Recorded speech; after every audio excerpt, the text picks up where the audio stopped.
도전하라 창업하라 이타창업연구소의 김가병 수장입니다. 지난 시간에는 우리 사업계획서 이해와 작성에 대해서 알아봤고요. 그 사업계획서를 아무리 좋은 사업계획을 쓰더라도 그 사업계획서가 타당성이 있느냐 없느냐 이거에 따라서 사업을 진행하느냐 마느냐가 결정이 돼야 돼요. 그래서 사업 타당성이 있어야만이 그 다음 단계로 갈 수가 있지. 완벽한 사업계획서라고 썼는데 보니까 이거는 너무 사업 타당성이 없다. 그러면 다시 써야 됩니다. 그래서 이번 시간에는 사업 타당성 분석 요령에 대해서 말씀을 알아보도록 하는데, 제가 이제 여기서 말씀드리는 거는 우리가 흔히 소상공인 소점포에서 할 수 있는 거, 이게 뭐 법인 제조 이런 데 가면 너무 복잡하니까 아주 근데 기본적으로 이거는 알아줘야 됩니다. 사업 타당성. 예를 들어서 저는 그런 질문을 많이 하거든요. 도대체 1억을 투자하면 한 달에 얼마를 벌면은 괜찮습니까? 라고 물으면 대부분 보면요, 한 1,000만 원 벌어야 되지 않습니까? 라고 이야기를 해요. 그런 거 있으면 저한테 좀 알려 주세요. 그러면 투자 대비 수익률이 10%라는 이야기입니다. 월 10%. 그럼 1년이면 120%예요. 와, 이거는 대박이죠. 이런 게 어디 있습니까? 없어요. 그래서 저는 3%라고 이야기합니다. 이게 제가 이제 표준을 이야기하는 거예요. 기본. 3%면 월 300만 원이에요. 그럼 1년에 얼마 나오냐? 36% 나옵니다. 1년에. 그죠? 그러면 3년이면 투자비 회수하는 기간이 나옵니다. 그러니까 이게 나쁜 게 아니라는 이야기예요. 나쁜 게 아니라는 이야기예요.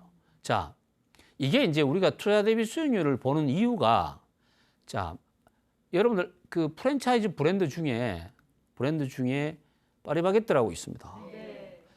명의 변경이 굉장히 많이 되는 브랜드 중에 하나예요. 그러니까 점포는 그대로 있는데 주인이 많이 바뀌어요. 그 바뀌는 이유가 뭐냐면 이 투자 대비 수익률에서 불만이 좀 있는 거죠.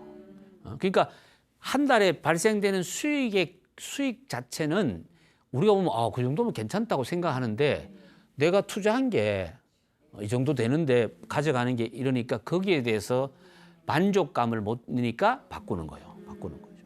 자, 우리는 그래서 사업성 분석을 하는데 기본적으로 알아야 될 게 뭐냐면은 손익분기점에 대해서도 알아야 돼요. 손익분기점이 뭐냐면은 손해하고 이익이 바뀌는 시점이에요. 자, 요 손익분기점은 뭐가 중요하냐면은 요 정도만 매출이 나오면 내가 손해보는 일은 없어요. 대신에 내가 가져가는 것도 없어요. 근데 이건 알아야 된다는 얘기예요. 이걸 알아야 돼. 이걸 알려면 뭘 알아야 되느냐 하면은, 자, 원가에 대해서 알아야 돼요. 원가에 대해서. 원가는 뭐냐면은 이 상품을 팔잖아요. 이 상품이 종류가 많은 상품을 파는데 거기에 들어가는 원래 원재료 비용, 그건 알아야 돼. 예를 들어서 음식점이다. 짜장면이다. 짜장면 한 그릇 만드는데 재료비가 얼마 들어가냐. 거기에 무슨 인건비 이거 넣지 말고 순수하게 재료비만. 그래서 외식업에서는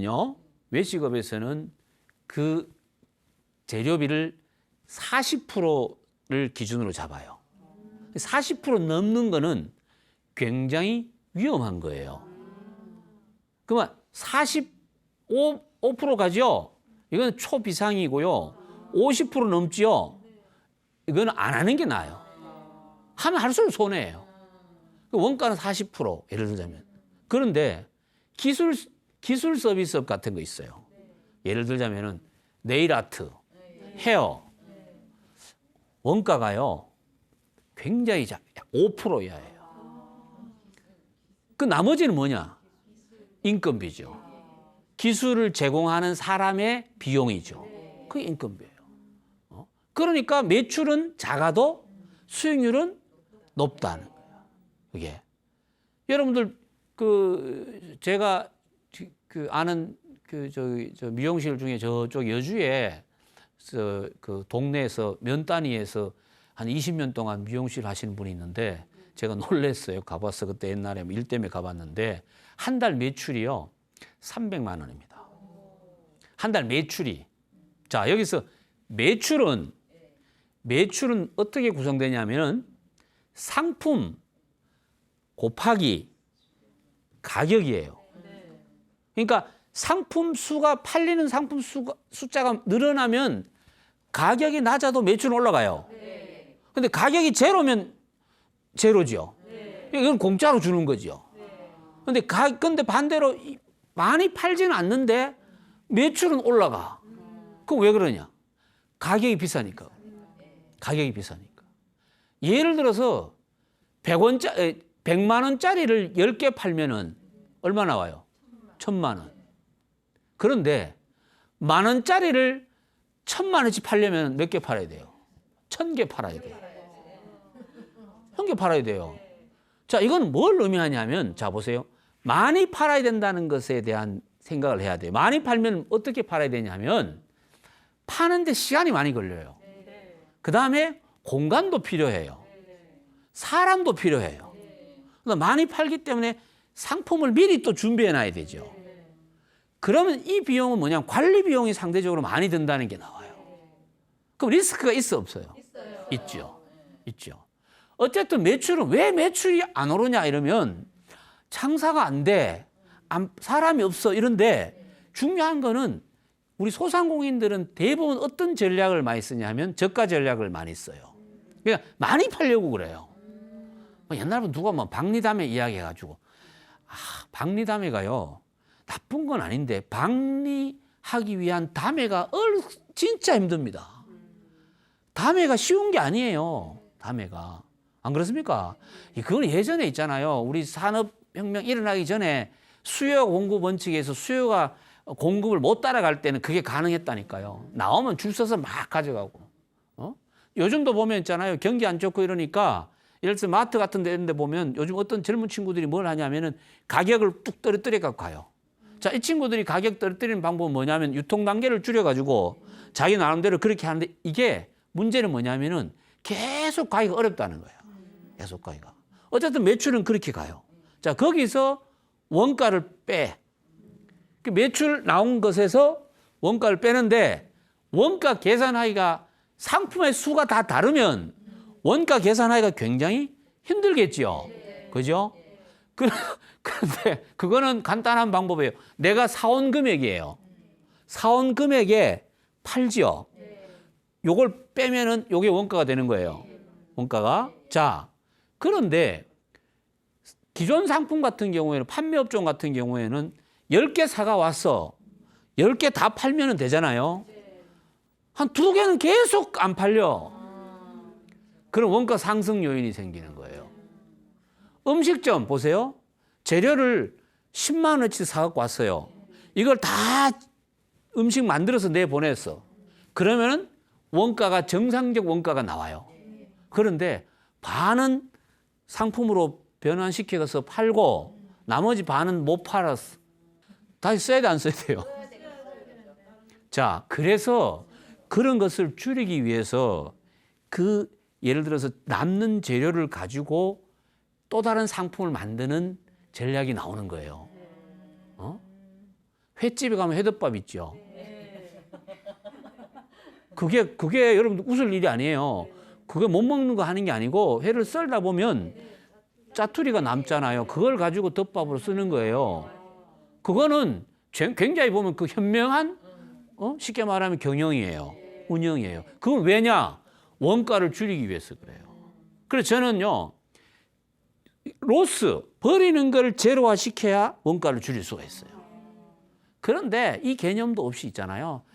그냥 많이 팔면 된다고 생각하는 거는 정말 어리석은 전략이라고. 어리석은 전략. 자, 그래서 그 원가를 빼. 매출에서 원가를 빼. 그럼 남는 게 그걸 뭐라 그러냐면은 매출 총이익이라고 합니다. 매출 총이익. 요거는 다 내가 가져갈 수는 없어요. 자, 여기서 또 뭐가 빠져요? 비용이 빠져요. 고정적으로 나가는 고정 비용이 빠져요. 그래서 우리가 원가는 판매량에 따라서 원가가 달라지지요. 그래서 이걸 변동비라 그래요. 변해요. 예를 들어서 오늘 100만 원 팔았으면 원가율이 40%라 하면은 40만 원이 원재료비로 가요. 그죠? 근데 80만 원 팔아요. 그럼 48에 32, 32만 원만 재료비로 가요. 40%니까. 그런데 밑에 고정은 매출이 상관없이 인건비 나가야죠. 임차료, 점포용 같은 임차료 나가야 되죠. 그다음 전기세, 뭐 이런 기타 관리 비용이 나가야 된다는 이야기. 요 고정비예요. 요 매출에서 원재료비 빼고 남는 매출 총이익에서 요 고정 비용하고 관리 비용 합한 요 비용을 빼고 남는 게 뭐냐? 요게 영업이익이라고 합니다. 영업이익이라고 해요. 여기서 또 이자 뭐 이런 게 있으면 또 빼고 남는 게 완전히 순이익이라고 그래요. 여기까지 계산하면 골치 아프니까 영업이익까지만 우리 알아. 영업이익이 결국은 내 거라는 이야기예요. 요게 매출 대비해서 몇 %냐 이게 중요한 거예요. 그럼 예를 들어서 매출 대비 수익률이라고 그래요. 매출 대비 수익률이 20%다. 이러면 하루에 10만 원을 팔죠. 내가 쓸 수 있는 거는 내 돈은 2만 원이에요. 이 원리를 알면은 사장이 자기 장사하는 사장이 어디 가서 쉬는 날 어디 가서 물건 살 때 고민을 엄청 합니다. 왜 이거 2만 원짜리를 사려면 매출 10만 원을 올려야 돼요. 이걸 역으로 계산하면은 만 원짜리는 20개를 팔아야 되고 5천 원짜리면 40개를 팔아야 돼요. 그럼 예를 들어 40개를 만들려면 이 생각이 나니까 돈 쓰는 게 주저주저해지는 거예요. 그래서 진짜 창업해서 소상원 장사해서 돈 번 사신 분들이 보면 안 써서 버는 게 맞아요. 못 써요. 여러분들은 이걸 안 해봐서 모르지 실제로요 진짜입니다. 진짜 못 씁니다. 이게요. 이건 저는 단순히 그게 무슨 그게 아니야. 이게 창업이 주는 아주 또 다른 에너지고 힘이라고 저는 보는 거죠. 자, 그래서 자 보세요. 우리가 통상적으로 이런 게 있어요. 요거는 참고로 여러분 알아두실 필요가 있는데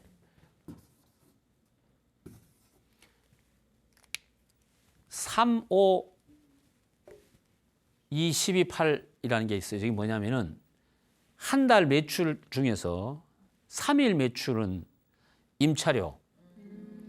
그러면 뭐냐면 매출의 한 달 매출의 10%는 임차료로 가는 게 좋아요. 그러면 예를 들어서 내가 사업 계획 쓸 때 한 달 매출 한 3천만 원으로 잡았어요. 그럼 하루에 얼마 팔아야 돼요? 하루에 100만 원 팔아야죠. 일 매출은 100만 원이에요. 그러면 3일 매출이 얼마예요? 300만 원이에요. 300만 원이라는 것은 전체 매출의 10%죠. 한 달 매출에. 점포를 얻을 때 월세가 300만 원을 넘지 않게 가야 된다. 이 기준이. 저는 그렇게 물어봐요. 그 월세 얼마예요, 가게? 한 800 정도 됩니다. 이렇게 이야기해요. 그러면 하루에 얼마 팔아야 되는지 대충 나오죠. 예? 한 240만 원 이상은 팔아야 된다는 게 나와요. 그런데 그렇지 않은데도 난 하겠다고 하면 나머지에서 줄여야 돼요. 여기서 저 5는 인건비예요. 인건비. 5는 인건비. 그게 계산해 보면 한 18% 정도 돼요. 매출의 18%. 그다음에 관리 비용이 한 7% 정도 돼요. 2가 관리 비용이에요. 그다음에 12가 뭐냐? 12가 원재료비예요. 40%. 이건 저는 요게 아이템에 따라서 약간씩의 차이 있는데 기본 골격은 이걸 여러분들이 보실 필요가 있다는 거예요. 기본 골. 그러고 남는 게 뭐냐? 요게 8일치 매출. 그게 뭐냐면 25% 되죠. 25%. 저게 수익이라는 거죠. 기본적으로 요 정도는 머릿속에서 이게 정리가 돼야 된다는 이야기죠. 자, 그러면 인건비를 줄여. 그러면 그게 다 어디로 가요? 이익으로 가죠. 임차료를 줄였어요. 그럼 그것도 어디로 가요? 이익으로 가요. 자, 그러면 이 이익이 높아지지요. 그러면 뭐가 나오냐? 매출이 줄어도 이게 수익, 사업 타당성이 나온다는 이야기예요. 그래서 소상공인들 장사 오래 하신 분들 중에 롱런 하시는 분들이 있어요. 공통적 특징 두 가지. 하나는 뭐냐? 자기가 직접 장사를 한다는 거. 두 번째, 월세 안 줘. 왜? 내 가게예요. 내 가게예요. 이거를요, 우리나라 그 2018년도 그 조사에 의하면, 중기부에서 조사한 자료에 의하면은 자가인 점포, 자가에서 장사하시는 분들의 비율이 20%밖에 안 돼요.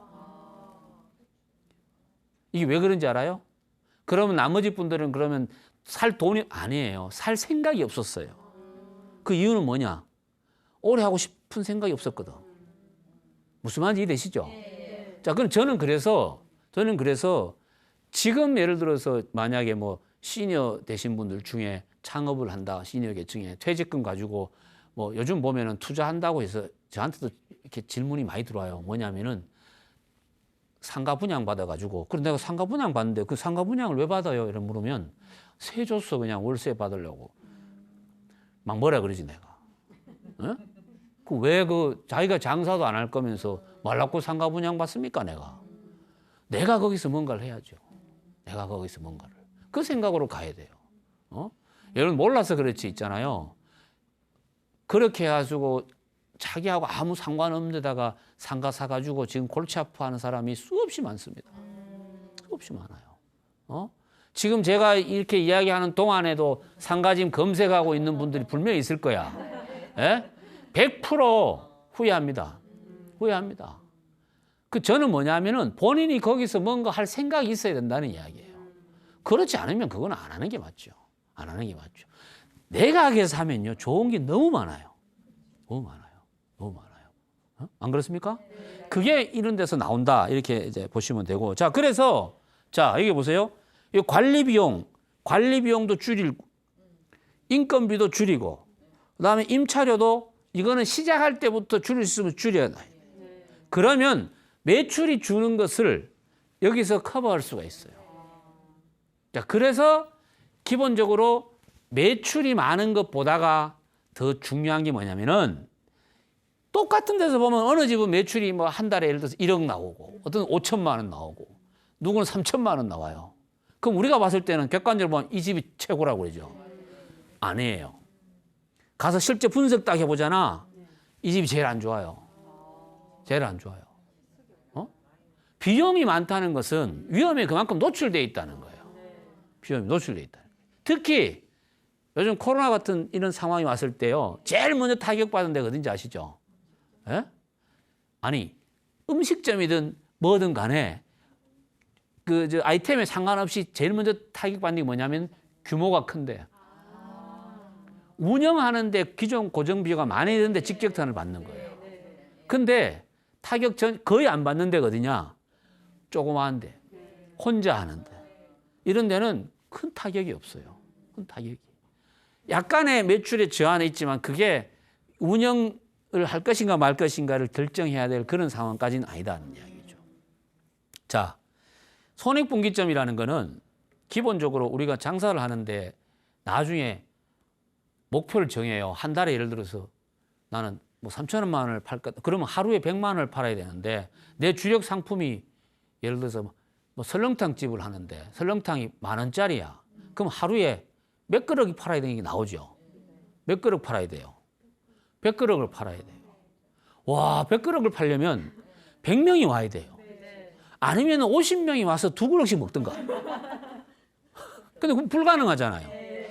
그러면 100명이 오는데 이게 100명이 올지 안 올지를 그러면 사업 계획서 내에 어느 곳에서 창업을 할 것인가가 대충 정해지고 그다음에 거기에 점포 평수가 나오잖아요. 음식점은요, 먹는 시간이 그렇게 넓질 않아요. 정해져 있어요. 그죠? 점심시간, 저녁시간 딱 정해져 있죠. 요즘은 그게 좀 경계가 조금 허물어졌지만 그래도 메인은 그렇게 가요. 그러면 먹는 시간에, 최소한 먹는 시간에 집중해서 팔려면 공간이 필요해요, 안 필요해요? 필요한 거예요. 그러면 예를 들어서 저는 100만 원 매출을 올리려면 최소한 30평 이상의 규모의 점포가 있어야 된다는 이야기. 그러면 거기서 뭐가 나와요? 비용이 나오죠. 그죠? 보증금, 이런 비용들이 다 나오는 거. 쉽게 이야기하면 월세도 나가야 되고 이런 비용이 나오잖아요. 거기에 맞춰가지고 가야 된다는 이야기야, 그게. 그냥 뭐 터무니없이 이렇게 하면 안 돼. 그걸 따지기 시작하면 제대로 되는 게 사실은 잘 없어요. 하지만 따져가야 된다는 이야기예요. 따져가야 된다는. 그런 부분들을 좀 볼 필요 있고. 그래서 도대체 이게 어디까지가 손해를 안 보는 선인지는 알아야 될 거 아니에요. 그죠? 기본적으로 그걸 아는 거하고 모르는 거하고 엄청난 차이가 있어요. 엄청난 차이가 있어요. 저는 기존에 장사하신 분들한테요, 물어봐요. 제가 예전에 제 친구가 식당을 한참 할 때, 한 10년 가까이 할 때 제가 가서 물어봤어요. 여기 원가율이 몇 프로냐? 이러니까 모른대. 계산 안 해봤대요. 그럼 한 달에 남는 게 뭐 어떻게 되냐? 이런 물어보니까 그때 다르대. 근데 내가 성질을 나갖고 기본적으로 뭘 알아야 되냐 하면요. 소상공인들이 제일 안 하는 것 중에 하나가 매출 관리를, 상품별 매출 관리를 안 해요. 하루에 몇 개 파는지를 정확하게 적어야 됩니다. 그래야 이 매출이 나온, 예를 들어서 정리하고 가면은 카드 전표 계산하면은 한 달에 뭐 하루에 그날 매출이 딱 100만 원 나왔다 칩시다. 이 100만 원이 어떻게 구성되어있는지가 알아야 될 거 아니에요. 한 가지 상품 팔아. 그러면 한 가지가 100만 원짜리 100개 딱 팔린 게 카드 전표 100장 딱 나오면 끝 딱 나오죠. 그런데 한 가지 안 팔죠. 가격 구성이 또 틀리죠. 이게 어떻게 구성돼가 이게 나오는가를 따져야 된다네요. 이걸 왜 안 하냐 물으면은 그걸 왜 하냐 그래. 포스에 다 있대. 그 포스에 있는 걸 끄집어내라고 그러니까 포스 끄지 내 거 아니잖아요. 내가 그걸 하는 습관을 들여야 됩니다. 훈련을 들여야 돼요. 그래야 나중에 이걸 왜 하냐면 그렇게 해야 나중에 뭐냐면은 쓸데없이 안 써야 될 곳에 쓰는 것을 잡아낼 수가 있어요. 여러분들 있잖아요. 매출은요 계속 안 늘어요. 절대 안 늘어요. 계속. 물론 옆에 다 가게 다 막 자진해서 망하고 고객만 늘고 이러면 되는데 그거는 내 능력이 아니잖아. 그럼 그건 뭐냐면 나중에는 매출이 오래된 곳에서는요, 특히 음식점 같은 데 오래된 데는 매출이 거의 일정합니다. 월 매출이. 그런데 수익률은 계속 늘어나요. 그 이유가 뭐냐? 그거 분석을 통해서, 물론 이거는 솔직히 말씀드려서 분석을 안 하더라도 한 20년, 30년 하면 스스로 터득은 해요. 하지만 분석해서 들어가면 훨씬 많은 것을 잡아낼 수가 있다는 거죠. 많은 것을.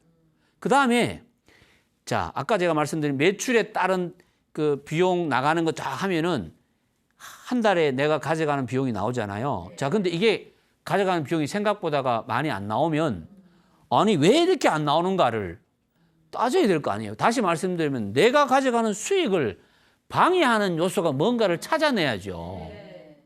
그걸 찾아야 돼요. 그걸 없애면 됩니다.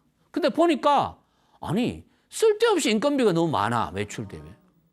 근데 가만히 보니까 내가 놀고 있어. 그럼 내가 일하면은 사장이 직접 일하면요 최소한 1.5명분을 해결할 수 있어요. 진짜입니다. 좀 더 열심히 하면 2명을 없애도 돼요. 진짜입니다. 그러면 2명의 인건비가 결국은 어디로 가느냐? 수익으로 가죠. 수익으로 가죠. 그러면 확실히 달라집니다. 확실히 달라져요. 자, 볼게요. 손익분기점은 손익과 이익이 딱 맞춰지는 점이 여기서 좀 더 팔면은 이익이 되고 밑으로 나오면 손해가 되는 거예요. 그 분기점이라 그래요. 근데 보세요. 자, 제가 예를 들어서 한번 볼게요. 자, 일매출을 50만 원으로 봤을 때, 예? 일매출 50만 원 보면 한 달 매출이 1,500 나오죠. 거기서 원가를 우리가 40%로 계산하면 600만 원이 나와요. 그럼 남는 게 900이에요. 이게 매출 총 이익이에요. 여기서 임차료 100만 원에 인건비 200, 기타 비용 100 하면 고정비가 400만 원이 들어가요. 이런 상황일 때 손익분기점 계산은 고정비는 변동비, 원가를 제외하고 들어가는 지출되는 비용의 모든 것을 고정비라고 생각하면 돼요. 그 1-40은 뭐냐면 원가 40%를 고정비로 나눠요. 그러면 666만 6,666원이 나와요. 요게 한 달에 666만 원을 팔면은 제로야. 한 달에. 그럼 요걸 30으로 나누면 하루에 거의 22만 원 정도가 되겠죠. 그러면 일 매출이 22만 원만 되면 내가 가져가지는 못하지만 더 이상 내가 어디서 더 넣지는 않는다는 이야기. 이 계산이 나와요. 자, 그러면 5천 원짜리 상품, 주력 상품이 5천 원이라고 하면은 22만 원어치 팔려면 몇 그릇을 팔아야 된다. 이 계산이 나오죠.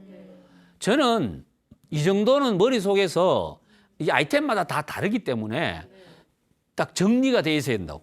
그럼 어떤 일이 생기냐면 그때까지는 긴장을 하게 돼 있어요. 그런데 이걸 넘기잖아요. 30만 원, 25만 원 때부터는 여유가 생겨요. 마음의 여유가. 그런 것들이 사실은 그걸 알고 모르고 하면 내가 언제 이렇게 좀 이렇게 마음을 조금 이렇게 온을 해야 되고 오프를 해야 되는지에 대한 개념이 없잖아요. 그러면 하루 종일 긴장하게 되잖아요. 그럼 스트레스가 많이 쌓이는 거예요. 저는 이걸 알아야 된다고 보는 거죠. 알아야 된다고. 이렇게 계산을 하면 계산해서 매출을 1,500만 원 매출을 올리면은 한 달에 이렇게 계산하면은 여기서 900에서 400을 빼면은 얼마 남아요? 500만 원 남죠. 요 계산대로 하면은 한 달 내 수익이 500만 원이에요. 그죠? 자, 그런데 여기서 이거는 계획이야, 계획. 500만 원 계획을 세워놨다가 딱 해놨다가 400만 원밖에 안 남았어. 만약 계획은 500만 원 수익으로 해서 계획 짜고 다 열심히 했는데 한 달 딱 정산하니까 400밖에 못 가져갔어요. 그러면 기분이 어떨까? 화가 납니다. 100만 원어치 화가 나요. 저는 그래서 이거는 뭐냐 목표잖아요. 내 수익 목표잖아요. 500만 원을 하지 않고 300만 원으로 낮춰도 아니면 200만 원으로 낮춰야. 이거는 뭘 의미하냐면 저는 이렇게 이야기해요. 한 달에 자 1억 갖고 창업을 해요. 하는데 한 달에 매출이 아니고 한 달 내가 가져가는 수익이 도대체 얼마면은 스톱 안 할 겁니까? 라고 물어보면 어떤 분은요 100만 원만 벌어도 저는 한다 그래요. 진짜입니까? 물으면 하여튼 100만 그러면 저는 이렇게 이야기해요. 근데 저는 그거를 낮게 잡는 게 좋다. 포기하지 않는 선을 잡아라는 이야기예요. 그런데 100만 원 벌어도 나는 오케이 했는데 500 벌었어요. 그럼 100만 원 벌기로 했잖아. 나머지 400 남잖아. 그거 나 줘요? 아니에요. 다 자기 거예요. 그런데 기분은 되게 좋아요.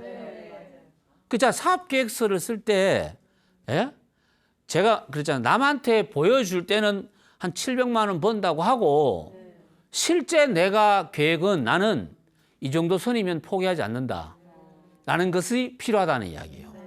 그걸 알려면 기본적으로 매출이 가지고 있는 속성들을 좀 분석해서 내가 이 정도 계획을 하는 게 나름대로 맞는지 안 맞는지를 봐야 된다.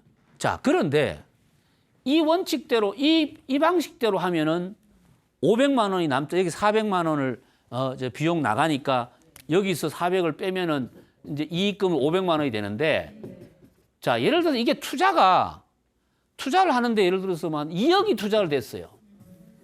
2억 투자했는데 이 공식대로 나와요. 그럼 이게 얼마예요? 투자 대비 수익률이. 2억에 1%면 얼마예요? 200만 원이에요. 그죠? 거의 이거는 500 같으면 2.5% 정도 돼요. 2.5% 되면 제가 봤을 때는 아주 최악은 아니에요. 하지만 별로 권하고 싶지 않죠. 근데 만약에 1억을 투자했어요. 근데 이렇게 나와요. 5%예요. 그럼 굉장히 좋은 거예요. 저는요, 사람들은 이 금액을 굉장히 중요하게 생각을 하거든요. 그러면 2억을 투자해서 1,000만 원을 버으면은 투자 대비 수익률이 5% 나오죠. 그런데 1억 투자해서 1억 투자해서 500을 벌면 투자 대비 수익률이 5% 나오죠.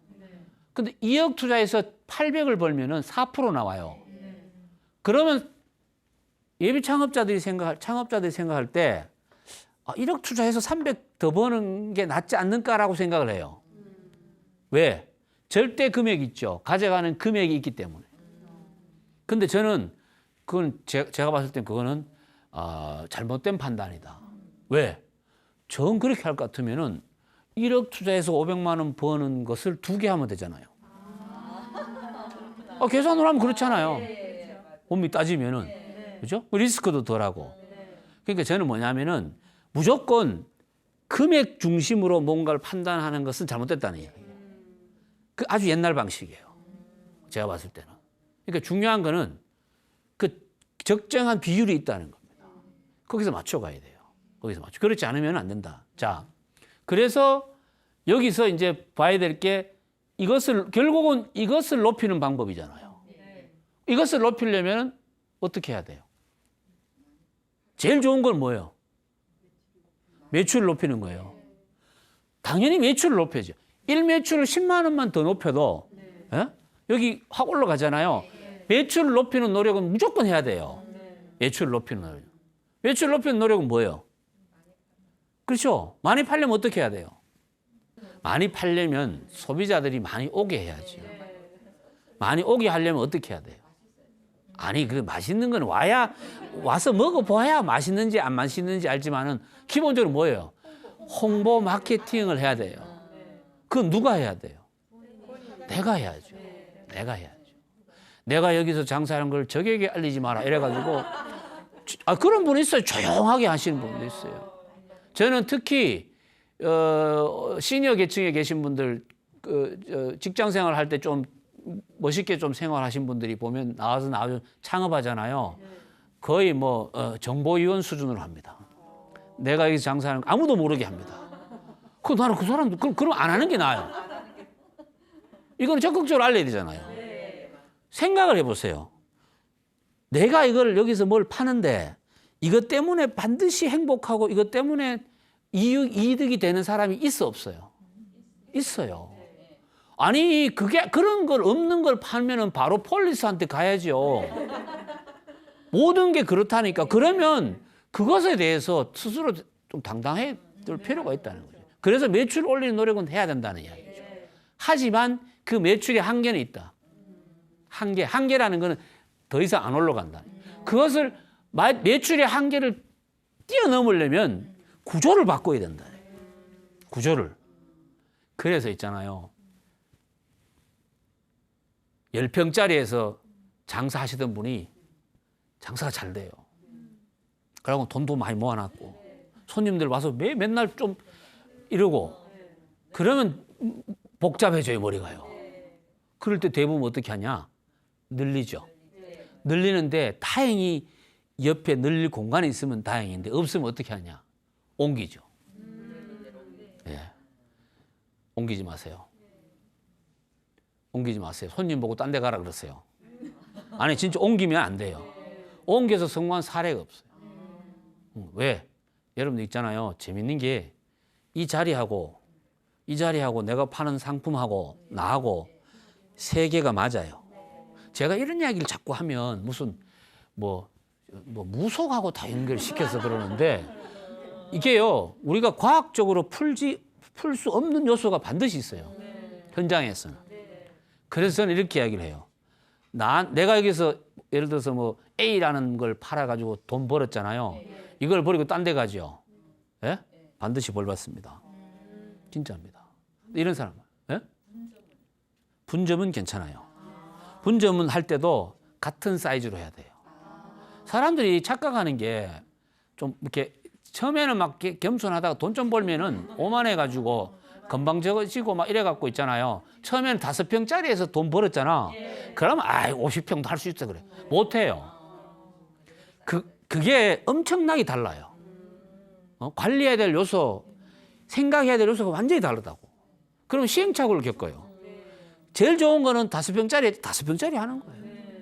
아니 평수가 크고 작고가 가지고 특히 남자들 보면 우리 저 50대 지금 이상 되시는 분들이 보면 이게 남의 시선을 너무 의식하잖아요. 보여지는 걸 너무 신경 쓰다 보니까 그냥 쓸데없는 공간을 너무 많이 해갖고 그거는 의미 없다.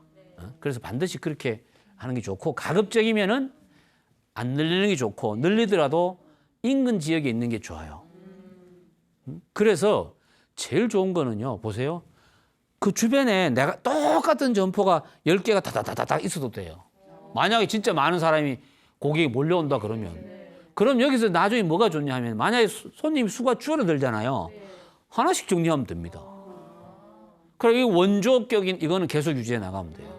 근데 이걸 키우잖아요. 손님이 없죠. 전체를 다 바꿔야 돼요. 비용이 엄청나게 듭니다. 비용이 엄청나게 듭니다. 그런 걸 잘 보셔야 돼요. 자, 그래서 월 매출 3천을 기준으로 해서 창업 비용 2억 원으로 만약에 창업을 한다고 하면 원가가 1,050만 원 나오니까 이걸 계산하면 1,750만 원 정도가 나와요.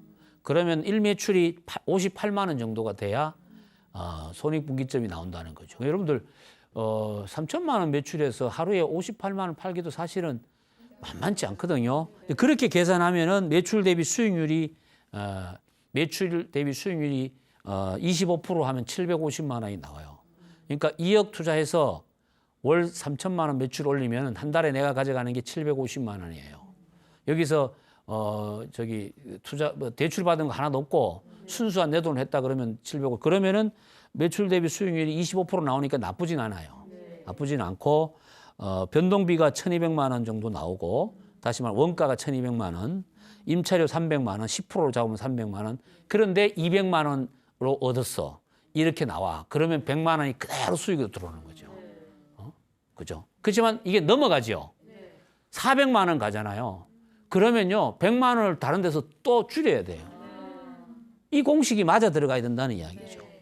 그다음 인건비가 540만 원이에요. 인건비. 자, 여러분들 인건비에 사장 인건비가 들어가요, 안 들어가요? 안 들어갑니다. 사장 인건비는. 그다음에 관리 비용 210만 원이죠. 관리 비용 210만 원이라는 게 소소하게 드는 돈이 생각보다 많아요.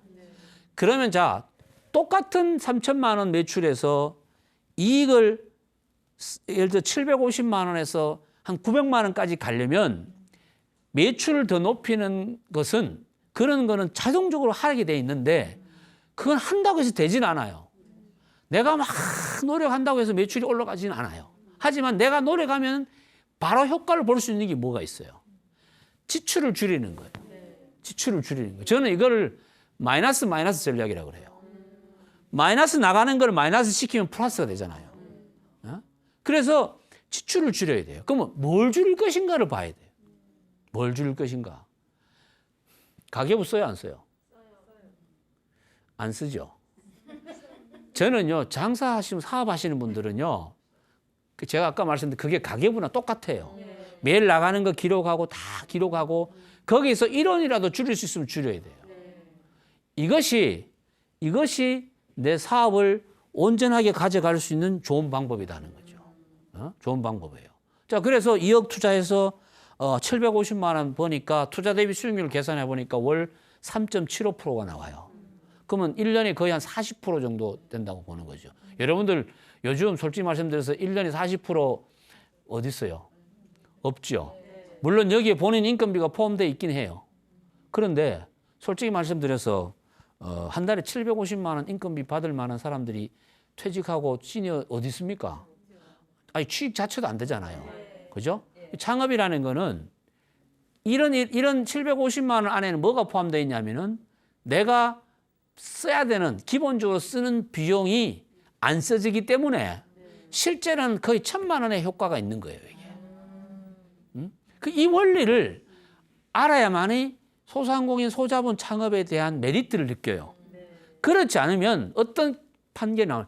야, 그 2억 투자해가지고 쇠 빠지기 고생해가지고 내가 이걸 가져갈 나 안 해 이렇게 하지 마세요.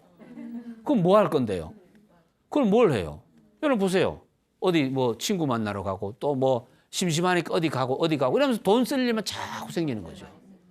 이거는요. 그래서 돈하고 상관없이 창업이라는 거는 창업이 가진 그 의미가 또 남다르다는 거죠. 의미가. 그런 것도 참 생각을 좀 해볼 필요가 있어요. 사업계획서를 우리가 작성하는 이유는 매출 계획에 따른 각 요소별로 적정 비용을 산정하는 게 중요하다는 거예요. 예를 들자면은 아까도 말씀드렸지만 임차료는 얼마 쓰고 인건비는 얼마 쓰고 근데 인건비가 생각보다 너무 높아. 그럼 이거는 답이 없죠. 제가 그랬잖아요. 음식점 하는데 요리를 내가 못해. 그럼 요리사 써야죠. 그러니까 인건비가 엄청나게 나가는 거예요. 결국 내게 일로 다 가는 거죠. 이런 바보 같은 짓은 안 하는 게 맞다는 이야기. 안 하는 게. 가장 이해하기 쉬운 거예요. 음식점 하시는 분 사장이 음식도 할 줄도 모르면서 음식점 하겠다고 멋진 계획 갖고 와봐야 아무 쓸모가 없다는 이야기고. 그건 나중에 보면요. 실제로 장사는 잘 되는데 얼마를 정산해보면 남는 게 하나도 없어. 알고 보니까 주방에 새는 돈이 너무 많아. 그것도 본인은 왜 새는지도 몰라요. 그래서 전문가한테 의뢰가 분석 다 해보면 다 나오죠. 숫자는요. 거짓말을 안 합니다.